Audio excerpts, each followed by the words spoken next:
warahmatullahi wabarakatuh. Halo semuanya, perkenalkan nama saya Adisa Dwi Lestari, nomor absen 7 dari kelas 12C. Kali ini saya akan memaparkan hasil wawancara saya dalam bidang pertanian dengan analisis 5M plus 1E. Yuk kita simak videonya. Berikut ini adalah hasil wawancara tentang pertanian dengan analisis 5M plus 1E. Nah, seperti yang kita tahu, pertanian merupakan salah satu sektor penting dalam kehidupan masyarakat, terutama di daerah pedesaan. Banyak keluarga yang menggantungkan penghasilannya dari hasil panen. Karena itu, saya melakukan wawancara untuk mengetahui bagaimana kondisi pertanian sebenarnya di lapangan. Narasumber saya bernama Ibu Jumiati. Beliau merupakan seorang petani padi yang sudah bekerja cukup lama. Beliau mengelola sawah dengan pengalaman yang sudah bertahun-tahun dan sistem yang digunakan masih perpaduan antara cara tradisional dan modern. Nah, yang pertama itu ada MAN atau sumber daya manusia. Dari segi sumber daya manusia, pertanian ini dikelola oleh Ibu Jumiati dan dibantu oleh beberapa pekerja. Para pekerja ini membantu Ibu Jumiati dalam masa tanam dan masa panen. Sebagian besar kemampuan mereka didapat dari pengalaman turun-temurun, bukan dari pelatihan resmi. Jadi, bisa dibilang pengalaman sangat berperan penting di sini. Namun, pelatihan tentang teknologi modern masih perlu ditingkatkan. Yang kedua yaitu money atau modal. Untuk modal, sebagian besar berasal dari dana pribadi. Biaya yang dikeluarkan meliputi pembelian bibit, pupuk, pestisida, dan juga upah tenaga kerja.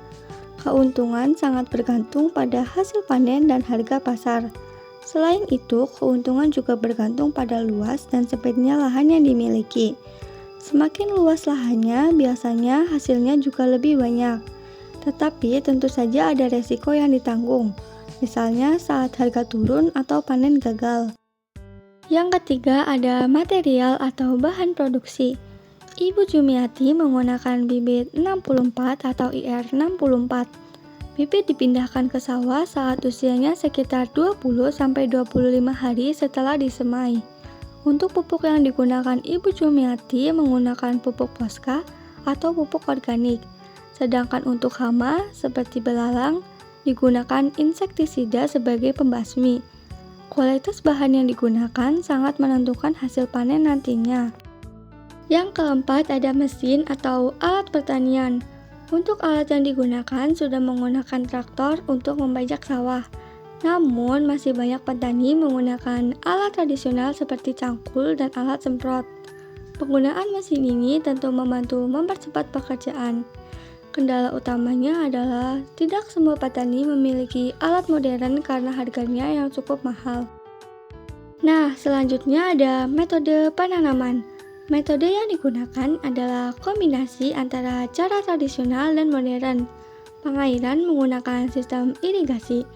Jarak tanam juga diatur agar pertumbuhan padi bisa maksimal.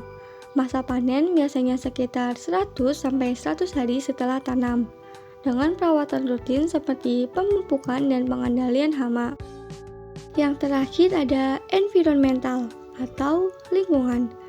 Faktor lingkungan juga sangat berpengaruh loh terhadap hasil panen. Cuaca yang tidak menentu dan perubahan iklim menjadi salah satu tantangan terbesar bagi petani. Karena itu, pengelolaan tanah dan penggunaan pupuk yang tepat sangat penting untuk menjaga kesuburan lahan. Dari hasil wawancara ini dapat disimpulkan bahwa pertanian memiliki potensi yang baik, tetapi tetap menghadapi beberapa kendala seperti modal, teknologi, dan juga cuaca. Keuntungan juga dipengaruhi oleh luas lahan dan harga pasar. Oleh karena itu, dukungan pelatihan dan alat modern sangat dibutuhkan agar hasil pertanian bisa lebih maksimal. Nah, itu tadi hasil pemaparan wawancara saya dalam bidang pertanian. Sekian, terima kasih. Wassalamualaikum warahmatullahi wabarakatuh. Bye-bye.